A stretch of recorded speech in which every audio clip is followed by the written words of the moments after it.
Baie welkom by nog 'n koffiekuier. Ons is by Psalm 61. Welkom Henry. Dankie. Kom ons lees nog een van Dawid se stories. Vir die koorleier met snarespel van Dawid. Hoor tog my opgeroep, o God, slaan tog ag op my gebed. Ver uit die vreemde uit, in wanhoop roep ek na U. Bring my op 'n rots waar ek veilig sal wees. U is vir my 'n toevlug, 'n sterk vesting, buite bereik van die vyand. Laat my by U 'n blywende tuiste vind. Laat my skuil onder U vleuels. U, o God, hoor my geloftes. U vervul die wens van hulle wat U naam eer. Laat die koning lank lewe. Laat sy lewensjare oor geslagte strek. Mag hy sy lewe lank regeer voor God. Mag U liefde en trou hom bewaar. Dan sal ek U naam altyd besing en dag na dag my geloftes betaal. Ja, die van die kommentare sê dat hierdie uit 2 Samuel 15 kom, waar Dawid eintlik vlug vir Absalom, sy seun. Ja. Maar dit is nie definitief nie. Party sê dit kan ook net 'n algemene tyd van ballingskap en hartseer wees vir Dawid. Baie van die Joodse en Christelike tradisie is dat dit 'n gebed vir beskerming is en dan ook 'n koninklike seën gebed. Ja. So dis maar 'n beskerming, vertroue in God, verlange na intimiteit met God. Ja. Is die agtergrondkonteks van Psalm 61. Ja, en ek dink dis mooi hierdie beeld van wanneer mens ver voel van die Here af. Ja. En dis ons het laasweek se episode ook gepraat oor hoe die psalms dit wys soveel, dis baie relatable, dit wys menslike emosies. Ja. So ons almal het al op 'n stadium ver gevoel van die Here af en as Dawid so kan bid, dan kan ons ook, en dit dis mooi van die psalms dat mens aanklank kan vind daarbey. Dis vir my nogals mooi daarvan. Ek betrap myself partymal dat ek wonder of ons nie hierdie diep soeke behoefte om naby God te wees verloor het nie. Is ons nie, ek onthou ons het maar so ruk terug het ons was die almos wat ons gedoen het, ook in die koffiekuiers. Waar almos ook net sê maar daar's net rituele, hulle gaan nie deur die emotions. En ek wonder partymal of ons nie ook daar's nie. Ons is so besig, so gejaagd. Kerk het so en ek meen ons is in die protestante tradisie het eintlik min rituele en goeders, maar ons kom, sing 3 liedjies, sit, luister na die preek, sing 'n laaste lied, gooi kollekte in, seën, gaan huis toe. Selfs nou met die pouse afsterwe, as mens kyk na die Katolieke en al die tradisies en die seremonies en die goed waardeur hulle gaan, dan wonder ek, waar is die hart? Waar het ons beweeg van hierdie rou emosie van Here, ek is ver van U af, ek soek U, ek het U nodig na ek my kar net vol petrol wees, dan kos op my tafel wees. Ek wonder partymal of ons nie so gemaklik is en eintlik so self kan voorsien dat hierdie diepe behoefte na God eintlik dalk is dit net ek wat dit voel my dit is rituele. Maar dis nie diep nie. Dis nie daar's nie wortels nie, want die eerste rukwind wat kom, dan is daar moeilikheid, dan kom die wiele af. En ek dink omdat hulle so afhanklik van die natuur was, ook ek meen jy het ook op die plaas baie geleef. As dit nie reën nie, is dit 'n gemors. As die haal kom, slaan hy die hele mielieoes weg. As dit te veel reën soos wat die seisoen was, dan is daar niks nie. So jy is so afhanklik van die natuur en daai natuurafhanklikheid gaan saam met 'n godsafhanklikheid. Waar in die stad bou jy net die muur hoër en niemand sien daar's nie kos in jou huis nie. Solank jou kar ry, is daai gesig hier voor en ek wonder partymal as ek hierdie rou emosie, dan wonder ek, het ek self hierdie rou emosie in my soeke na God. Ja, en ek dink mense kan nou baie oor die voordele van 'n westerse kultuur praat en so, maar dis definitief een van die nadele van die self-made man en ons is almal daar word ons baie gespot oor strong independent women en al die mense wat onafhanklik wil wees, en aan die een kant is dit goed, maar aan die ander kant ook dink ons sien hierso dat ons is nie gemaak om onafhanklik te leef van mekaar nie en ook definitief nie van die Here af nie, en dis ja, die uitdaging wat ons vind in ons tyd. Ons in ons jong werkende Bybelstudie praat ons oor geestelike formasie en die vorige episode wat ons vorige selgroep waarna ons gekyk het ons gepraat oor rus en die ritme van Sabbat en hoe die verskillende forme van hoe dit kan lyk en so. Maar dat mens eintlik op 'n manier 'n daaglikse tyd van rus moet hê waar jy stil staan by die Here.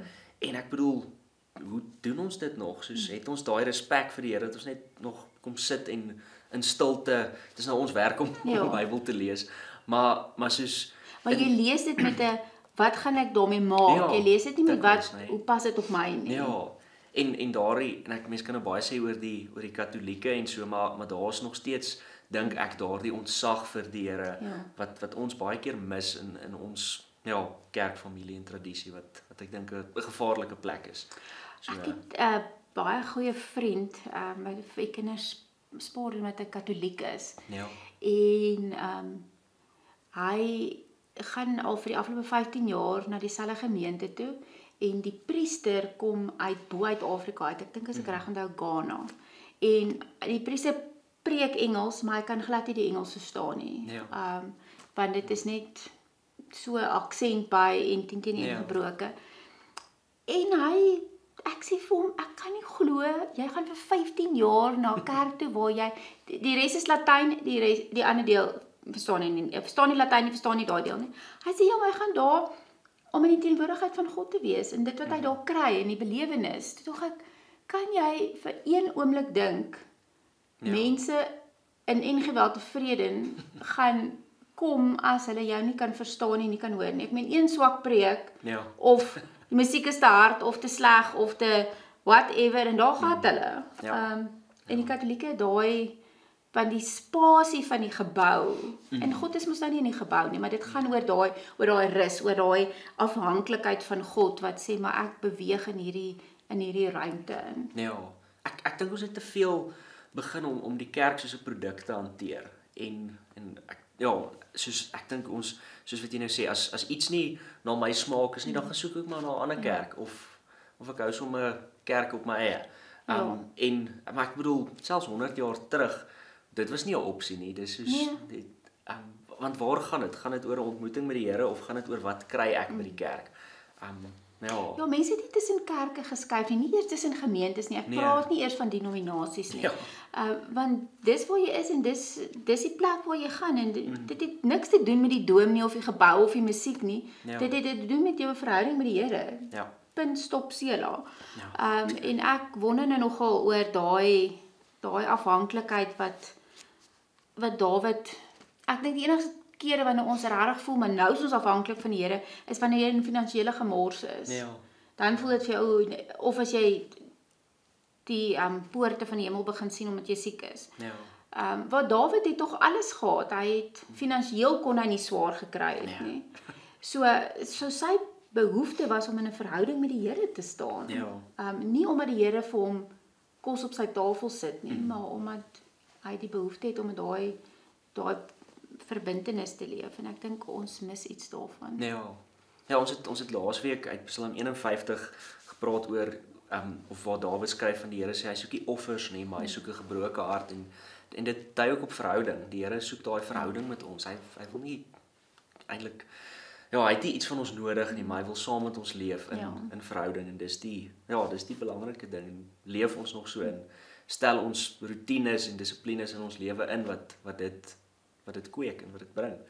Ja, dis 'n definitiewe keuse want as ons nou teruggaan in die Bybel tot by Exodus en die Israeliete is slawe, dan vat die Here hulle uit die slawekultuur uit in die woestyn in dat daar 'n generasie kan uitsterf vir 40 jaar om die slawe manier van leef en manier van dink te laat uitsterf.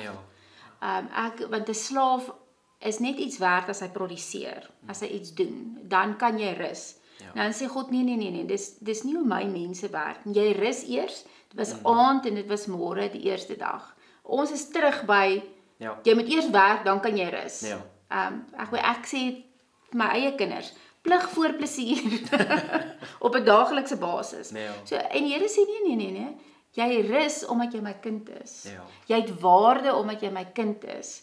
En as jy gerus het, gaan werk dan omdat jy teruggee uit dankbaarheid vir my verhouding met U. So en ons is terug in Egipte. Ja.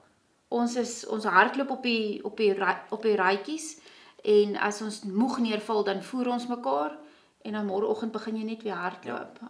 En die Here wou daai afbreek, so dit voel vir my en mense leer eers rus wanneer hulle liggame seele moet. Ja. Wanneer jy uitbrand of ja, 'n siekte kry of wat ook al. En as jy met mense praat wat ernstige uitbranding beleef het, dan sien mens ewe skielik bou hulle ritmes van hulle in. Maar voor jou liggaam jou nie sê hier trek ek die streep nie. So ja, ek wonder nogal daaroor. Ja, ek dink ook die Here het hy het geweet wat hy gedoen het toe hy ons ontwerp het. Hy het geweet ergens gaan hulle in daardie week 'n dagie nodig hê waar jy net kan rus en dis goed en dis nodig. Ek sê altyd as die Here moes rus, nie moes nie, maar gekies het om te rus. Wat maak my so goed om te dink ek het dit nie nodig nie. En dan praat ek met myself want ek kan ook nogal vir myself goedjies uitdink. Maar ja. Een van die beste voorbeelde wat ek al gehoor het oor rus is iemand wat gesê het ons kom nog al die 10 gebooie na. Ons weet ons moenie moord pleeg nie, ons moenie steel nie, ons moenie begeer nie, maar rus ons nog steeds. En dit is sommer net iets wat ons vergeet het in ons in die tyd waarin ons lewe so. Ja, en ek dink is wanneer ons gaan stil staan wanneer ons mens wees of jou siel of hoe jy dit ook al wil sê by God uitkom. Maar dit is nogal moeilik om in die hardloop te praat. In die hardloop jou hart te deel. Jy moet redelik fiks wees om dit te kan doen. Ja. En ek dink dis hoekom ons half by God verby beweeg, want daar's 'n punt wat jy kan ons laat nie eers toe dat ons agterkom dat ons kan sê, maar Here, ek het U nodig. U is my toevlug. Daar's nie is net te besig.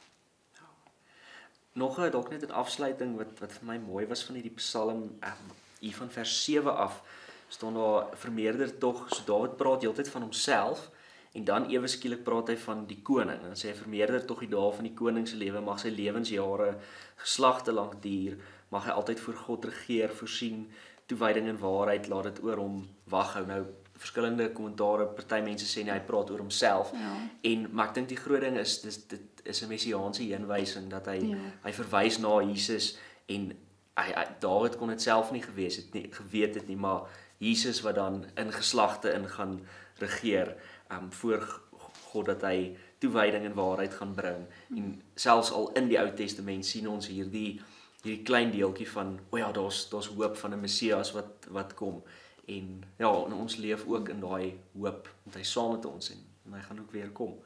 Ja, vers 9 wat sê dan sal ek U naam altyd besing. Dis tog 'n direkte aanhaling uit of dalk al Openbaring dit hier aan wat sê jy sal daai hele prentjie, die skets van die toring, die kamer, die troonkamer waar almal buig en sing wat sê maar dit is half 'n tipe Amazing Grace wat sê die lied wat aanhou. Die lied wat aanhou, As ons hom soek. As ons tot stilstand kom om hom te kan erken ons het hom nodig. Hoe sê jy? Dankie. So jy het ons afsluit as dit is reg. Ons sluit die oë. Ja, Here Jesus, dankie dat ons vandag kan leer dat ons na U toe mag kom met ons vrae en Here, ek bid sal U vir ons weer 'n honger vir U gee, vir U teenwoordigheid, Here, dat ons lewe saam met U mag aanpak. Here, U is betrokke in elke deel van ons lewe. U is by ons, Here, maar dikwels leef ons verby U. So Here, help ons op 'n praktiese vlak om tyd te maak en dissipline te kry om tyd saam met U te spandeer. Here, ek bid mag kerk nie net 'n boksie check wees wat ons doen, Here, maar mag dit deel wees van die ritme van ons lewe waar ons tyd maak vir U, waar ons saam met U lewe. Here, geskep 'n afhanklikheid in ons harte en Here, wys ons net hoe amazing dit kan wees as ons saam met U leef. In Jesus se naam. Amen.